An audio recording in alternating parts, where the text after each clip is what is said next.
औज़ुबिल्लाहि मिनश्शैतानिर्रजीम बिस्मिल्लाहिर्रहमानिर्रहीम। अल्हम्दुलिल्लाह आज हम अपनी हज़रत उमर की सीरीज़ की तीसरी वीडियो और इस वक्त मेरे ख़्याल से तो आखिरी वीडियो है ये जो अपलोड करने जा रहे हैं इंशाअल्लाह ताला। ये तो डिटेल्स आपको मैं पिछले वीडियोज़ में सब बता चुका हूँ और आज की जो वीडियो का जो टॉपिक है वो हज़रत उमर के कैरेक्टर के ऊपर है और हज़रत उमर के कैरेक्टर के कई एस्पेक्ट्स ऐसे हैं जो कि एग्जामिनेशन में भी आ चुके हैं। ये सिर्फ मेरी कोई पर्सनल चॉइस नहीं है बल्कि एग्जामिनेशन के कुछ क्वेश्चंस हैं इसमें कैम्ब्रिज के जो मैंने इसमें शामिल किए हैं और ये आज की इंशाअल्लाह ताला वीडियो 3 है जो हम स्टार्ट करने जा रहे हैं। ये तमाम चीज़ें तो आप ऑलरेडी पढ़ चुके हैं तो इसलिए इसमें वक्त देने की फ़िलहाल ज़रूरत नहीं है और हम अपने टॉपिक पर जल्दी से आते हैं। सब टॉपिक आज का जो है वो मेन इवेंट्स और ये तो ऑलरेडी हम कर चुके हैं और आज का जो टॉपिक जैसे मैंने आपसे अर्ज़ किया कि उनके कैरेक्टर और उनकी लाइफ के यानी कैलिफेट के, मैं ये बात ज़रा सा क्लियर कर दूँ सिर्फ कैम्ब्रिज के बच्चों के लिए कि हज़रत उमर रज़ियल्लाहु तआला अन्हु की प्रॉफिट की लाइफ में जो हिस्ट्री है वो बिल्कुल अलग है और वो एग्ज़ामिनेशन के पेपर 1 में आती है और जो कैलिफेट है वो उनके पेपर 2 में आता है। तो जब आप पेपर 2 की तैयारी कर रहे हो तो 1 में उनकी जो बायोग्राफी प्रॉफिट के साथ थी वो करने की ज़रूरत नहीं है। जब आप 1 की तैयारी कर रहे हो तो फिर आपको कैलिफेट की तैयारी करने की ज़रूरत नहीं है। तो ये एक इम्पॉर्टेंट एस्पेक्ट था। सब इम्पॉर्टेंट क्वेश्चंस ये भी मैं इंशाअल्लाह ताला डील करूँगा और ये मेरी फॉर्मेलिटीज़ हैं, अब आपको तकरीबन सबको याद ही है और मैं इस पर मज़ीद वक्त नहीं लगाना चाहता। जैसे मैंने कल भी अर्ज़ किया था कि तमाम बोर्ड्स पर इसका एप्लीकेशन है। डिज़ाइनिंग तो इसकी कैम्ब्रिज के हिसाब से है लेकिन एप्लीकेशन इसका तमाम की तमाम जो बोर्ड्स हैं पाकिस्तान के या पाकिस्तान से बाहर के उन पर इसका एप्लीकेशन है। एक क्वेश्चन दिया हुआ है, आपको याद होगा कि मैंने पिछली वीडियो में यानी नंबर 2 वीडियो में जो बैटल ऑफ यरमूक थी उसका एक सरसरी से जिक्र कर दिया था, तफसील में मैं नहीं गया था और क्वेश्चन था। इसी तरह से मैं इसकी डिटेल की वजह से और पास पेपर में अभी तक क्वेश्चन नहीं आया जो पर्शियंस के साथ बैटल हुई थी वो कुछ बैटल्स आप पढ़ के जाइएगा मगर उसमें कादसिया की बैटल को ज़रा ध्यान से पढ़ लीजिएगा, वो एग्ज़ाम में आ सकती है क्योंकि वो मेजर बैटल थी वो। लेकिन इस वक्त जो हम बात करेंगे वो बाइजेंटाइन एम्पायर के साथ जो मुसलमानों की एक बहुत बड़ी जंग हुई थी जिसका नाम यरमूक था, उसके मुतालिक बड़ी डिसाइसिव बैटल थी और उसके बाद ही समझे सीरिया बल्कि बाइजेंटाइन एम्पायर तकरीबन सरेंडर हो गई थी और उनके लिए बहुत परेशानी का ये वक्त शुरू हो गया था। Write an account about the battle of Yarmuk fought during the caliphate of Umar रज़ियल्लाहु तआला अन्हु। 10 मार्क का क्वेश्चन है CAIE का और जून 14 का क्वेश्चन है ये और अब हम इसका जल्दी से जवाब भी दे देते हैं। देखिए ये तो आपको हिस्ट्री मालूम हो ही गई कि रसूलुल्लाह के ज़माने से जो बाइजेंटाइन एम्पायर थी उसके साथ झगड़ा शुरू हो चुका था। जैसे मैंने आपसे जिक्र किया था तबूक का और दूसरी जो बैटल थी जिसमें 3 बड़े सहाबी शहीद हो गए थे, इसका नाम अभी याद करके बताता हूँ, इससे ज़हन में नहीं आ रहा। तो अर्ज़ यह है कि मुसलमानों ने जो है वो शुरू में ही जो दमास्कस था और जॉर्डन का जो इलाका है और अमीसा का जो इलाका था वो ये इलाके जो थे ये बड़े इम्पोर्टेंट एरियाज़ थे ईस्टर्न साइड जो थी इसकी बाइजेंटाइन की, तो ये बाइजेंटाइन का एक बड़ा इम्पोर्टेंट पार्ट थे और हज़रत अबू बकर के ज़माने में ही ये प्रॉब्लम तो शुरू हो ही चुकी थी और इसके जब इन पे मुसलमानों के हमले हुए तो उससे ज़ाहिर है कि रोमन्स को बहुत नाराज़गी थी और उन्होंने फिर ये डिसाइड किया, हेराक्लस ने, यानी हरकल जिसको आप अरबिक में कहते हैं, तो उसने जो किंग था बाइजेंटाइन का, उसने ये तय किया कि मुसलमानों के साथ फुल एंड फाइनल सेटलमेंट होना चाहिए, और उसके लिए उसने एक बड़ा हुक्म दिया कि आप बड़ी आर्मी तैयार करें, और बड़ी आर्मी की तादाद मिनिमम 200,000 यानी 2 लाख की थी, लेकिन कहते ये हैं कि वो 2.5 लाख तक भी तकरीबन पहुंच गई थी।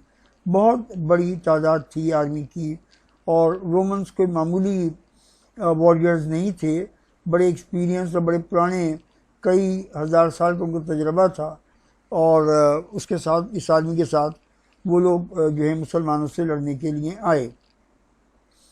जाहिर है कि जब मुसलमान जो थे उन्होंने भी अपनी फोर्सेस को गैदर करना शुरू किया, और हज़रत उमर ने ऐलान करवा दिया कि बड़ा जिहाद शुरू होने वाला है, सब लोग शामिल हों, और उसमें हज़ारों मुसलमानों ने बढ़ चढ़ कर हिस्सा लिया, और इस तरह यरमूक में तकरीबन 50,000 की जो आर्मी थी मुसलमानों की तैयार हो गई, 45,000 की तकरीबन।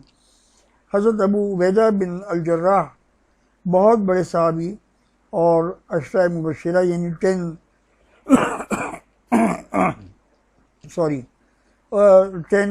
ब्लेस्ड कंपेनियंस में उनका शुमार था। बड़े फ़कीर मिजाज के, बिल्कुल गुर्बत की हालत में रहने वाले, लेकिन मोमिन का दिल और मोमिन का कैरेक्टर, उनका ज़बरदस्त कैरेक्टर था उनका। बाद में सीरिया के गवर्नर भी यही रहे। और ये जो अभी आपने कोविड के सिलसिले में वो हदीस बार बार सुनी है रसूल पाक सल्लल्लाहु अलैहि वसल्लम की कि शहर को छोड़ के मत जाओ जहाँ पे वबा फैल गई हो, और जहाँ जो लोग बाहर हैं वो अंदर ना जाएं। तो उसी सिलसिले में जो सीरिया में ये वबा फैल गई थी, और उसमें हज़रत अबू उबैदा बिन अल जर्राह जो थे वहाँ के गवर्नर थे, और उनका उसमें ताउन में की जो बीमारी है प्लेग में उनका इंतकाल हुआ, शहादत हुई, बल्कि शहादत हुई उनकी। और उसके अलावा और भी बड़े सहाबी थे जिनकी शहादत इसी मौके पर हुई बीमारी से ही। तो यरमुक जो जॉर्डन में था, और मुसलमानों ने यरमुक को इसलिए चूज़ किया कि यरमुक के पीछे जो था वो एक यानी अरेबियन लैंड थी, और अरेबियन लैंड में मुसलमानों को यह ख्याल रखना होता है कि शिकस्त भी हो सकती है और फतह भी हो सकती है। इसमें कोई मामला मुसलमानों का जज्बा अपनी जगह पे, अल्लाह की मदद अपनी जगह पे, मगर बहरहाल जंगें होती हैं, उनमें आपको विक्ट्री भी होती है, आपको डिफीट भी होती है। हमने बैटल जसर का जिक्र किया था, इसमें मुसलमानों को डिफीट हुई थी, और इसी तरह से मुसलमानों को इस जंग में भी जो रसूल पाक के ज़माने में जिसमें 3 बड़े साहबी, इसका नाम अभी तक मेरे जहन में नहीं आया, शायद थका हुआ ज़्यादा हूँ इसलिए, तो अभी याद करके बता। तो उस जंग में भी मुसलमानों को तकरीबन डिफीट हुई थी, बहुत बड़ी तादाद थी रोमन्स की, और उसमें काफ़ी मुसलमान शहीद हुए थे। तो कहने का मकसद ये कि मुसलमानों ने एक ऐसी लैंड को चूज़ किया स्ट्रेटिजिकली कि अगर पीछे जाना पड़े तो अपने इलाके में जाने की गुंजाइश मौजूद हो, ये मकसद था। और रोमन ने भी जाहिर है, जैसे मैंने आपसे अर्ज़ किया कि 2 लाख से भी ज़्यादा फौज जमा कर ली थी। मुसलमान उनसे 1/4 भी नहीं थे, समझिए कि 40,000 45,000 मुश्किल से थे, लेकिन बहरहाल उनमें एक जज्बा था लड़ने का, शहीद होने का, जन्नत में जाने का। वो जज्बा तो बहरहाल जिहाद पे उस वक्त मौजूद था। तो इसमें एक बात ये भी थी कि ये इतनी इम्पोर्टेंट जंग थी कि इसमें तकरीबन समझिए कि बदर के जो सहाबा कराम शामिल हुए थे बदर में, जिनका मुसलमानों में आला तरीन रुतबा है, बदर के लड़ने वालों का आला तरीन रुतबा है, ये मुसलमान तक यरमुक की जंग में शामिल हुए थे। और उनके अलावा तकरीबन 1000 सहाबा किराम इस जंग में शामिल हुए थे।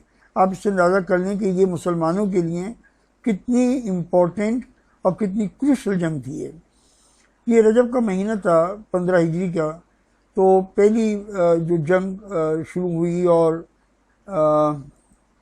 पहली जंग शुरू हुई, स्कर्मिशेस वगैरह हुए और उसमें मुसलमानों को फतह हुई और रोमन्स के अगेंस्ट। और इस पे ज़ाहिर है कि रोमन्स जो थे वो समझते थे कि ये बहुत सीरियस इशू है, नंबर का मामला नहीं है, ताकत का मामला नहीं है, ये लोग जीत सकते हैं। तो ये बैटल जो थी कुछ अरसे के लिए डिले होती रही और रोमन्स चाहते थे कि कुछ मामला ले दे के निमट जाए। तो उन्होंने हज़रत खालिद बिन वलीद को भेजा गया कि जाके नेगोशिएट करके आओ।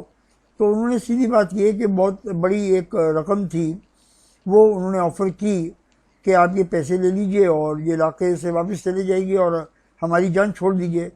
लेकिन मुसलमानों ने उनको रिफ्यूज़ कर दिया इस बात पे कि पैसे वैसे तो हम लेते नहीं हैं, चाहे वो कोई भी अमाउंट हो। ज़ाहिर है कि जब रोमन एम्पायर कोई अमाउंट ऑफ़र कर रही है तो आप अंदाज़ा कर सकते हैं कि कितना अमाउंट होगा वो। लेकिन मुसलमानों ने उसको रिफ्यूज़ कर दिया और उसके बदले में वो 3 कंडीशन जो कि वो हर जंग से पहले कुफ़ार को दिया करते थे कि भाई सीधी बात यह कि इस्लाम कबूल कर लो, हमारे भाई बन जाओ, ना तुम्हारे पर कोई टैक्स, ना कोई मुश्किल, ना कोई मसले, सुकून से मुसलमान बन के रहो, हमारे भाइयों बराबर के हो गए। अगर ये मानने को तैयार नहीं हो तो कोई बात नहीं, अपना इलाका सरेंडर कर दो, हमें जजिया दे दो, छोटा सा एक टैक्स दे दो, जिसके बदले में हम तुम्हारी जान माल इज़्ज़त आबरू की हिफाजत करेंगे, तुम्हारे लिए लड़ेंगे और तुम्हें आर्मी में शामिल होने की ज़रूरत नहीं है। ये जजिया एक बहुत माइन्यूट टैक्स था जो खुद नॉन मुस्लिम्स की प्रोटेक्शन के लिए था। और अगर ये भी मानने को तैयार नहीं हो तो ठीक है, फिर लड़ते हैं। तो रोमन्स ने फिर ये प्रीफर किया कि नहीं भाई, लड़ाई ही करेंगे। और उसके बाद फिर बाकायदा तौर पे बड़ी जंग शुरू हो गई और इसमें जो हज़रत खालिद बिन वलीद थे वो लीड कर रहे थे इस जंग को और उन्होंने अपनी आर्मी को 36 ग्रुप्स में डिवाइड किया और उनके ज़िम्मे उनके काम लगाए। और ये इतनी फियर्स किस्म की जंग थी, ख़तरनाक, कि 6 दिन लगातार ये जंग चलती रही। मैं अब सोचता हूँ, जबकि मैं यानी इस दौर में रहता हूँ, कि मेरे समझ यही नहीं आता कि वो लोग इतनी भारी तलवारें और इतने ख़तरनाक वेपन्स लेकर कैसे, यानी आप समझिए कि तलवार उठाई जाती थी और सुबह से लेकर शाम तक, रात तक, मगरिब के वक्त तक मुसलसल जंग होती थी। और वो लोग कितनी ताकत उनके अल्लाह ताला यानी मुसलमानों के लिए या नॉन मुस्लिम भी, वो भी तो लड़ते थे भाई, वो भी तो इंसानी थे और कितनी ताकत चाहिए होती होगी इसके लिए। लेकिन बहरहाल ये था कि 6 दिन तक ये जंग मुसलसल चलती रही और अल्लाह ताला ने मुसलमानों को विक्ट्री दी। रोमन्स के बहुत लोग मारे गए इस जंग में, बहुत लोग। कहते हैं कि 1/3 आर्मी बची, यानी समझो कि 2 लाख, 2.25 लाख, 2.5 लाख आदमी जो भी थे, उसका 1/3 उनकी आदमी जिंदा रहे या वहाँ से मैदान से निकल के भाग गए। तो 1/3 आदमी उनकी रह गई थी अल्टीमेटली। और उसके बाद फिर जाहिर है कि वो लूज़ कर गए थे और इतना लॉस हो गया था और फिर लड़ने की ताकत और हिम्मत भी नहीं रहती, तो फिर उन्हें सरेंडर कर दिया। और एक मौजूदा और भी हो गया, बिल्कुल वही जो ओहद की जंग में, बल्कि ट्रेंच की जंग खंदक में हुआ था कि अल्लाह ताला ने आंधी भेजी और आंधी ऐसी भेजी कि वो सब निकल के भाग गए। तकरीबन यही कैफियत जो है वो यरमुक में हुई। वहाँ पे या तो आंधी आई या स्टॉर्म था, जो कुछ भी था, और कहा यह जाता है कि वो रोमन्स के इलाके में था और मुसलमानों के इलाके में बिल्कुल भी नहीं आया वो। वल्लाहु आलम, इसकी कितनी मुझे कोई ऑथेंटिक बात तो मेरे पास नहीं है इसकी, लेकिन ऐसा मैंने सुना या कहीं पढ़ा था। खैर, मुसलमानों के 3000 जो सिपाही थे वो शहीद हुए और बिल्कुल समझो कि इतनी बड़ी डिफीट हुई है ये रोमन्स को हुई थी कि बिल्कुल उनकी पावर जो है वो बिल्कुल ख़त्म होकर रह गई। हेराक्लस बादशाह जो था, हरकल, वो कॉन्स्टेंटिनोपल यानी कुस्तुनतुनिया, टर्की में जो अब है कॉन्स्टेंटिनोपल, वहाँ पे वापस चला गया। और जी, और उसके बाद फिर मुसलमान आगे बढ़ते चले गए। जो बचे कुछ इलाके थे वो सब के सब उन्होंने कॉन्कर कर लिए थे। ये बड़ी इम्पोर्टेंट जंग थी। एक क्वेश्चन और आ गया है, बल्कि मुझे दो नज़र आ रहे हैं, शायद तीन ही हो, हाँ नहीं दो ही हैं। तो इसमें यह है कि एक्सप्लेन वाई आइदर उमर और Ali was important in Islamic history. तो इम्पोर्टेंस बतानी है, तो जाहिर है कि मैं चूँकि हज़रत उमर पे इसे कॉन्सनट्रेट कर रहा हूँ, हज़रत अली की बात अभी नहीं कर रहा। जब इंशाअल्लाह ताला उनको ज़िक्र खैर आएगा तो उनकी बात भी करूँगा और ये क्वेश्चन वहाँ पे भी मिलेगा आपको इंशाअल्लाह। तो ये उसमें आप, चूँकि मेरी नोट्स मौजूद हैं या थे, तो उसमें ये मौजूद था हज़रत अली का। ये नवंबर 03 का क्वेश्चन था। इसी तरह एक और क्वेश्चन है, Umar's caliphate is regarded as the golden period of early Islamic history. Golden period, वाकई गोल्डन पीरियड था ये। तो इसको डिस्कस करना है। ये बड़ा यानी 4 मार्क का क्वेश्चन, बी पार्ट का क्वेश्चन था जून 11 का। तो ये बातें, ये मकसद ये है कि हज़रत उमर का जो कैलिफेट और उनका एडमिनिस्ट्रेशन और उनकी ओवरऑल जो करेक्टर, ये सब चीज़ें इसके अंदर कवर होती हैं। आप मार्क्स पे में जाइएगा, मैं तो डिटेल आंसर बताता हूँ, आप अपने मौके के लिहाज से एडजस्ट कर लीजिएगा। In Islamic history Umar is important because he gave a great strength to the cause of Islam. ये तो बुनियादी बात है कि हज़रत उमर ने उस 10 साल में असली जो ताकत दी इस्लाम को, वो हज़रत उमर के ज़माने में ही आई। और ये उनका बाबरकत और बारहमत ज़माना था जिससे मुसलमानों को बेहिसाब ताकत मिली। रसूल पाक सल्लल्लाहु अलैहि वसल्लम ने दुआ फरमाई थी कि जब आपके जो प्रोसिक्यूशन और अपोजिशन हद से ज़्यादा बढ़ गई थी और उसमें मक्का के बड़े लोगों में एक अबू जहल था और एक हज़रत उमर थे, और हज़रत उमर भी मुसलमानों को बहुत परेशान करते थे, तंग करते थे और बड़ी डोमिनेटिंग और बड़ी सख्त पर्सनैलिटी के, तो लोग उनसे डरते भी थे, मगर वो भी प्रोसिक्यूशन में पीछे नहीं थे। तो रसूल पाक ने अल्लाह से दुआ की कि अल्लाह उमर में से या शाम नाम था गालिबन अबू जहल का, शाम में से मुझे एक आदमी दे दीजिए। और अल्लाह ताला ने बस दो चार दिन के अंदर ही वो दुआ कबूल फरमाई। और वो पूरा वाक़या आपको याद होगा, जब वो तलवार लेके निकले नाउज़ुबिल्लाह रसूल पाक को शहीद करने के लिए, और फिर बहन के घर पहुँचे, बहन के घर पहुँचे, वो वाक़या आपको सबको याद है। तो इस तरह से हज़रत उमर जो थे, उनके लिए दुआ रसूल पाक सल्लल्लाहु अलैहि वसल्लम की थी। फिर रसूल पाक सल्लल्लाहु अलैहि वसल्लम के मुस्तकिल एडवाइज़र और हज़रत बकर सिद्दीक़ के मुस्तकिल एडवाइज़र, बहुत करीबी लोगों में से। और ये हज़रत उमर ही थे, आगे जिक्र आ जाएगा, जिसमें कुरान की कंपाइलेशन का मशवरा उन्होंने दिया था। तो 2 हदीसें मैंने कल आपको सुनाई थी कि अगर मेरे बाद कोई नबी होता तो उमर होते, यानी ना कोई मेरे बाद नबी होना है ना उमर को होना है, मगर अगर कोई नबी होता तो उमर होते। और दूसरी हदीस ये थी कि जहाँ से उमर गुजरते हैं वहाँ से शैतान अपना रास्ता छोड़ देता है। तो ये बहुत बड़ी ज़बरदस्त हदीसें हैं हज़रत उमर की शान में। और उनकी एक और बड़ी शान ये थी कि हज़रत उमर जिस बात की ख्वाहिश करते थे, अल्लाह ताला उसको रिवील भी कर दिया करता था कुरान में। कई एग्जाम्पल्स हैं, मैं तफसील में नहीं जा रहा। बदर के मौके पे आपकी एडवाइस में कुरान ने उनको फेवर किया। पर्दे के मामले में सूरह नूर की जब आयात पढ़ते हैं आप, तो उनमें हज़रत उमर की जो एडवाइस थी उसको कुरान ने अप्रूव किया, उसके बाद पर्दे के अहकामात आए। और बहुत मिसालें हैं, वक्त नहीं है इन बातों का। और ये हज़रत उमर की एडवाइस थी। हज़रत बकर सिद्दीक़ से उन्होंने कहा बैटल यमामा के बाद कि अबू बकर, अगर इस तरह से लोग शहीद होते रहे या नेचुरल डेथ मरते रहे तो कुरान जिस दिलों में है ये तो गायब हो जाएगा, और गायब नहीं होगा तो कन्फ्यूजन पैदा हो जाएंगे। आप इसको फौरी तौर पे राइटिंग में लेकर आइए, एक बुक की शक्ल में लेकर आइए, ये इंतहाई ज़रूरी बात है। हज़रत बकर सिद्दीक़ ने इस पर गौर किया, बड़ा अपना टाइम लगाया, और फिर आपने डिसाइड किया कि वाकई बहुत अच्छी एडवाइस है ये। और फिर हज़रत बकर सिद्दीक़ के मुबारक ज़माने में कुरान का कंपाइलेशन हज़रत उमर की एडवाइस के ऊपर ही हुआ। ये बहुत बड़ा एहसान उम्मत के ऊपर हज़रत उमर का मौजूद है। उनका एक और बड़ा कारनामा ये कि 10 साल में मुस्लिम एम्पायर को कहीं से कहीं पहुंचा दिया, कहीं से। अब सोचें कि ज़रा बाइजेंटाइन और पहले और पर्शियन एम्पायर क्या एम्पायर्स थी, और क्या उनकी उनके उनका उनका एरिया और उनकी ताकत, ये बड़ी मुसलमानों को उसके नतीजे में हुआ ये कि उन्होंने इतना अच्छा निज़ाम वहाँ पे कायम किया। ये बिल्कुल गलत फहमी है, बिल्कुल गलत फहमी है कि इस्लाम जो है वो तलवार के ज़रिए से फैला। कोई वो मुसलमान बन ही नहीं सकता जिसको बाई फोर्स कोई मुसलमान बनाए। आप किसी को गन पॉइंट में मुसलमान बना लें, बेकार है। अल्लाह के लिए वो मुसलमान है ही बेकार।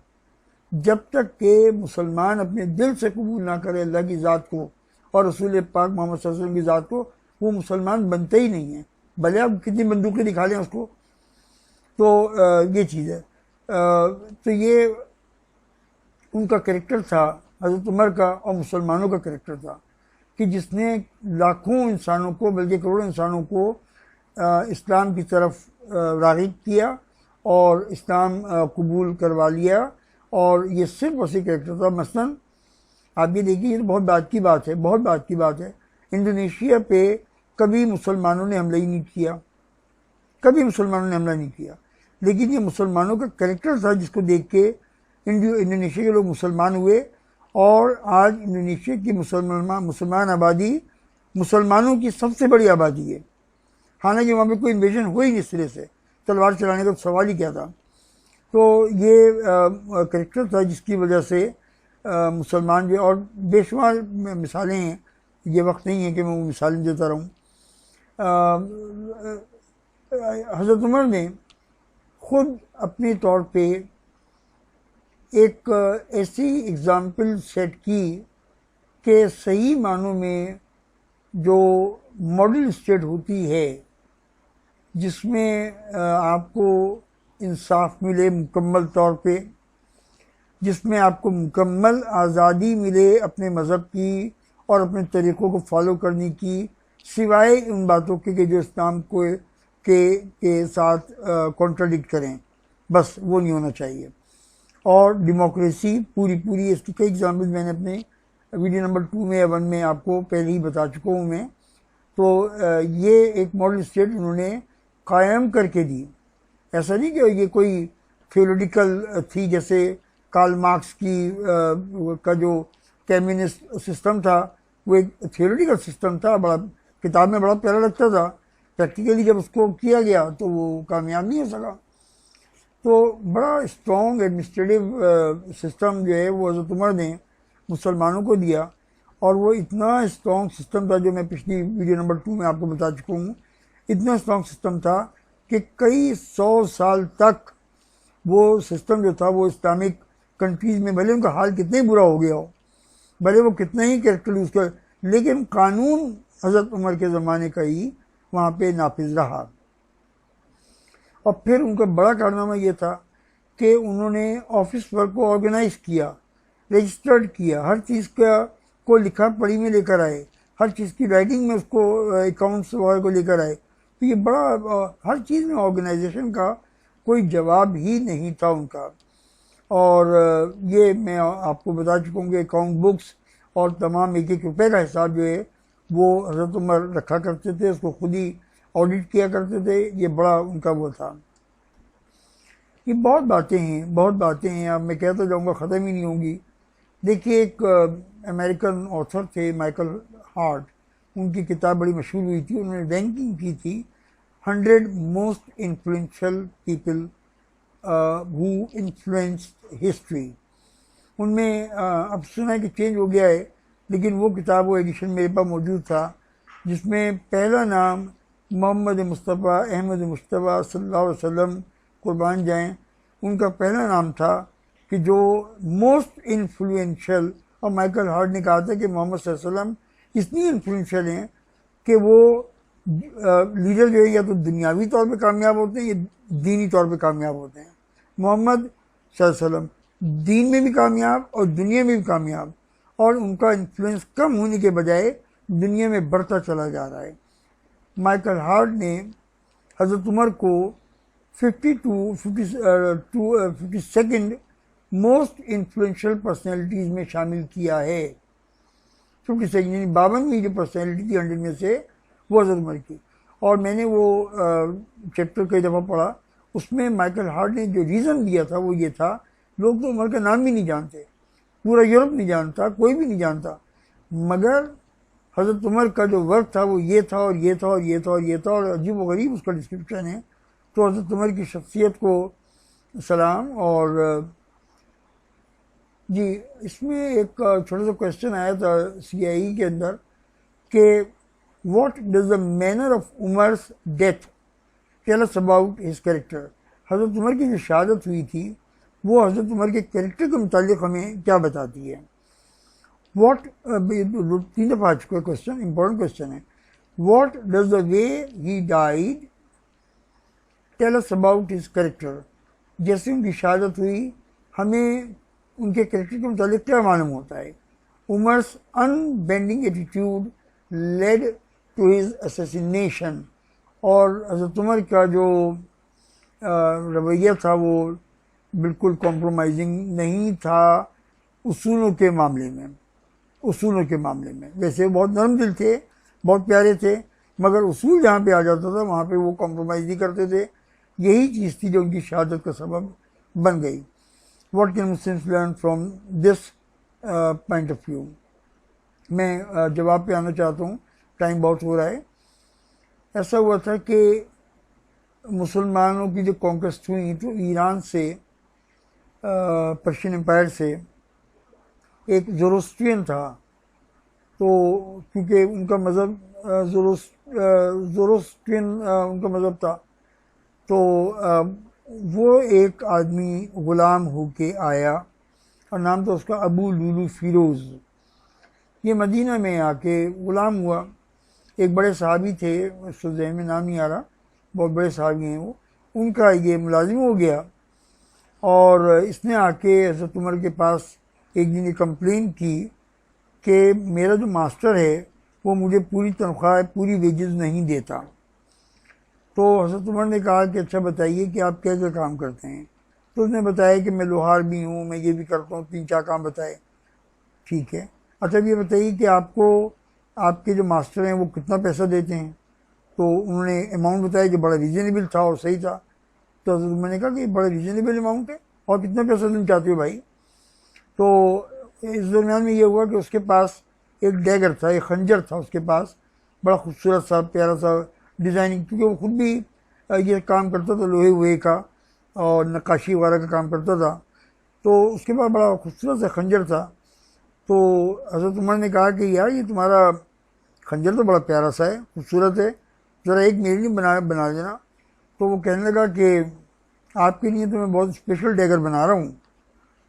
तो जब ये उठ के चला गया, हज़रत उमर ने बात सुनी और हज़रत उमर के साथ और लोग भी बैठे हुए थे। तो हज़रत उमर ने उन लोगों से कहा कि ये मुझे थ्रेट करके चला गया है कत्ल का।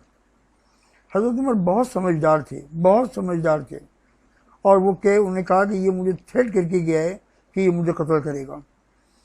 ये हज़रत उमर की समझदारी थी। और आप ये देखिए कि हज़रत उमर का ये कैरेक्टर था कि वो इतनी बड़ी एम्पायर के खलीफा थे, उनके एक जुमले पे ही आदमी कत्ल हो जाता। कोई आम बादशाह होता वो ज़िंदा नहीं छोड़ता इस थ्रेट के ऊपर, मगर हज़रत उमर ने बिल्कुल कुछ नहीं कहा। हालांकि जानते थे कि मेरे पर अटैक होने वाला है, लेकिन कुछ नहीं कहा, इसलिए कि इस्लामिक लॉ बग़ैर किसी एक्शन इस तरह से लेने पे मना करता है, इसकी हमें हमारे कानून में इजाज़त नहीं है। और फिर यही हुआ कि हज़रत उमर जो थे वो अपनी मस्जिद में जब नमाज़ पढ़ाने के लिए खड़े हुए तो ये जालिम जो है रात को ही छुप के बैठ गया था पीछे उनके वहाँ पे मंदिर के करीब ही, और जैसे ही वो नमाज़ पढ़ाने खड़े हुए इसने हमला किया और हज़रत उमर जो है वो शदीद ज़ख्मी हुए, और ये आदमी भी जो है वो मारा गया। और क्योंकि इसने और बहुत लोगों को ज़ख्मी भी किया, उनमें से भी लोग शहीद हुए, जो ज़ख्मी हुए उनमें से शहीद हुए। तो ये आदमी जो है कत्ल हुआ उसी वक्त, और हज़रत उमर को मालूम हुआ कि मेरा कातिल जो था काफिर था, उनको इत्मीनान हुआ। खैर, the event shows many aspect of Umar's character. Like other ordinary kings, he could kill the slave because he threatened the caliph of a huge empire. लेकिन उन्हें ऐसा बिल्कुल नहीं किया। ये हज़रत उमर का इस्लामी कैरेक्टर था, ये अल्लाह की देन थी। Islamic law does not permit such killings. Hence Umar did not take any action against him. For him law was above all things. कानून की उनके लिए बहुत अहमियत थी. It also shows that Umar never gave any concessions on principles. There are many examples of his life which show his strong character. Once he punished the son of the governor of Egypt, who had, ये मैं आपको वाक़या सुना चुका हूँ कि Christian ने उस रेस में हिस्सा लिया जिसमें गवर्नर जो थे इजिप्ट के अमर बिन अलास, उनका बेटा भी शामिल था, और जो क्रिश्चियन का घोड़ा था वो जीत गया और गवर्नर के बेटे का घोड़ा हार गया. तो उसने उस स्टेडियम में उसको क्रिश्चियन को मारा पीटा, कोड़े वोड़े मारे, और वो सीधा चला गया हज़रत उमर के पास. और वहाँ पे हज़रत उमर ने इन दोनों अब्बा को और बेटों को भी बुला लिया, सख्ती अलग की और सज़ा दी होगी, यकीन में याद नहीं रहा, लेकिन यकीनी तौर पे और माफ़ी तो मंगवाना बिल्कुल लाजमी था. तो ये हज़रत उमर का कैरेक्टर था, और उनकी ये इज़्ज़त अल्लाह ताला ने उनको दी कि रसूल पाक सल्लल्लाहु अलैहि वसल्लम के बराबर में हज़रत अबू सिद्दीक़ और उनके बराबर में हज़रत उमर रज़ी अल्लाह ताला अन्हु वहीं पे आराम फरमा रहे हैं. ये एक क्वेश्चन और आगे मैं टालना चाह रहा हूँ, लेकिन ये बढ़ते चले जा रहे हैं. How does Umar's conduct at the surrender of Jerusalem set an example for Muslims. हज़रत उमर का ने जो जेरूसलम को फतह किया, आपको याद होगा कि वो उनको बुलाया गया था जेरूसलम में, और वहाँ पे आके उन्होंने एग्रीमेंट किया, लेकिन वहाँ पे उनका कैरेक्टर क्या रहा हज़रत उमर का, ये भी सुनने के काबिल चीज़ है. आपका वक्त बहुत लग रहा है, लेकिन मजबूरी है भाई, ये सब काम की चीज़ें हैं जो मैं करवा रहा हूँ. Sorry. Jerusalem was surrounded by Muslim forces. The Christians demanded that unless the caliph himself, ये मैं आपको बता चुका हूँ पूरा वाक़या. Umar himself came to the city and without any bloodshed. The city came, ये भी मैं आपको पूरा वाक़या बता चुका हूँ. अब ये सुन लीजिए ज़रा सा वाक़या. जब हज़रत उमर जो थे वो शहर का विज़िट कर रहे थे, तो उस वक्त एक नमाज का वक्त आ गया. तो उनके साथ उस वक्त शहर के आर्च बिशप या जो उनके क्रिश्चियंस के जो बड़े थे टॉप मैन, वो हज़रत उमर के साथ विज़िट करवा रहे थे, और वो चर्च में थे जब नमाज के लिए अज़ान हुई या वक्त आ गया. तो उन्होंने कहा कि मेरी तरफ से पूरी इजाज़त है, आप चर्च में नमाज़ पढ़िए. और हज़रत उमर ने कहा कि देखिए मैं चर्च में नमाज़ नहीं पढ़ूँगा, मैं कैलिफ हूँ, और अगर मैंने इस चर्च में नमाज़ पढ़ ली तो कल कल कहीं मुसलमान ये क्लेम ना करने लगे कि हमारे खलीफा ने नमाज़ पढ़ी थी, अब ये चर्च नहीं हुए बल्कि मस्जिद बन गया. कल ये ना करें. मुसलमानों का कैरेक्टर नहीं था, लेकिन फिर भी एहतियातन उन्होंने ये बात कह दी थी. मुझे बड़ा फ़ख्र होता है कि आज भी यूरोप में ऐसे चर्च मौजूद हैं जिन्होंने मुसलमानों को नमाज़ पढ़ने की जगह दी हुई है. मेरे एक कज़न जो कनाडा में रहते हैं, उन्होंने वो जगह ऐसी थी कि वहाँ पे मस्जिद का मामला मुश्किल था, रिमोट जगह थी, तो वहाँ पे चर्च में उन्होंने सो सॉरी तो उन्होंने अपनी जगह दी, और वहाँ पे नमाज की, जुमे की नमाज का इंतज़ाम, कनाडा की बात कह रहा हूँ. और अभी मैं एक वीडियो देख रहा था जिसमें इंग्लैंड में कोई बल्कि अमेरिका में जो चर्च है, तो वहाँ बोस्टन में किस जगह पे, वहाँ पे मुसलमान जुमे की नमाज उनके हॉल में अदा करते हैं. बड़े यानी वाकई मुसलमानों के लिए अब ये एग्ज़ाम्पल है कि सोचें कि क्या दिल है जो वो पेश कर रही हैं. खैर, for the Muslims these events are important examples. The caliph avoided the bloodshed and visit the city.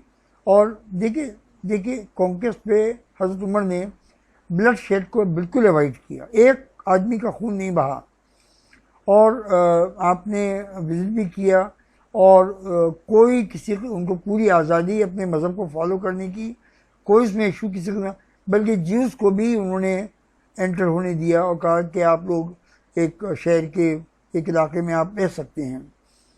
In our dealings with the other nations we must avoid violence. देखो बुनियादी बात है, इस वायलेंस से कुछ नहीं मिलता. और ये वायलेंस को हमें अवॉइड करना है हर सूरत में, दूसरी नेशन को भी करना है और हमें भी अवॉइड करना है हर सूरत में। वायलेंस बिल्कुल नहीं चलेगा। We also learn that the minorities in an Islamic country should enjoy the protection of life, property and इज्जत, उनकी ऑनर। बाकायदा तौर पे मुसलमानों की जिम्मेदारी है कि अगर उनके मुल्क में माइनॉरिटीज़ रहते हैं तो उन माइनॉरिटीज़ की हिफाजत ये मुसलमानों के ऊपर जिम्मेदारी आती है। उनकी जो वर्शिप प्लेसेस हैं वो बिल्कुल सेफ होनी चाहिए, बिल्कुल गार्डेड होनी चाहिए और उनको पूरी पूरी आज़ादी होनी चाहिए। और ये तमाम एग्जाम्पल जो हैं हमारे पिछले रूलर्स सेट करके हज़रत उमर ने तो की थी, करके चले गए। आपका बहुत शुक्रिया, टाइम बहुत दिया आपने। अपने पेरेंट्स को सबको मेरा सलाम कहिएगा। अल्लाह ताला आपको सबको, बच्चों को खुश रखे और इम्तिहानों में बहुत कामयाबी अता करे। Thank you.